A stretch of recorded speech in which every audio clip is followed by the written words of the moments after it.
Does your concealer crease even when you set it?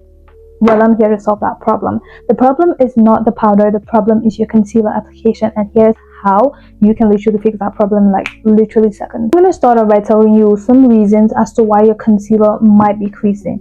First off, you might be using too much product all at once. Second of all, you might be using a product with a really thick and heavy formula or consistency. Third of all, you might be setting your face when your concealer has already creased.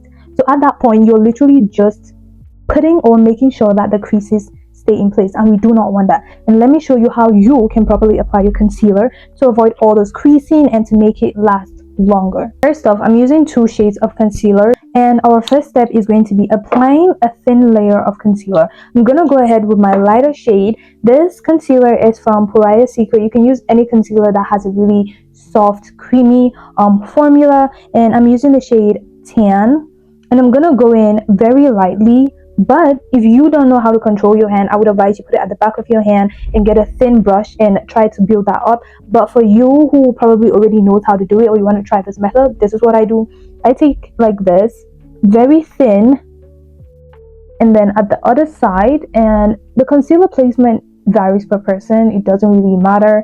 My point is, make sure that you're applying thin layers and then building that up as you blend. Next step is using a fluffy brush to blend out your concealer, or a damp beauty blender. Make sure your beauty blender is damp and not wet, in a way that if you squeeze it and water still comes out, know that your beauty blender is wet and it needs to be squeezed more before you use it on your face, or else your concealer is just gonna end up looking patchy when you blend. Out of personal experience, I do not let my concealer sit for up to 5 minutes. You can let it sit for like a couple of seconds, like 10 seconds, and you blend. The reason why I say so is like, if you like coverage, letting your concealer sit for a while is going to give you that coverage.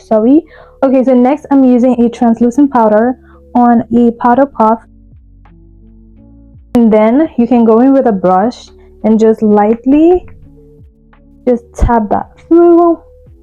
You can clearly see the difference between the 2 sides. This is more oily, concealy, and you know, this is giving like she's here to stay. Next on, I go in with setting spray. This one is from Keep Beauty. I like to double my setting spray, especially if you're like going out. I have Keep Beauty and Blossom Makeup. So I'm gonna finish my entire face and I'll come back and show you guys the look. Okay, you guys, so this is what we are looking like, and your concealer is literally going to stay in place the entire time. I absolutely love this method. Try it out and let me know how it works.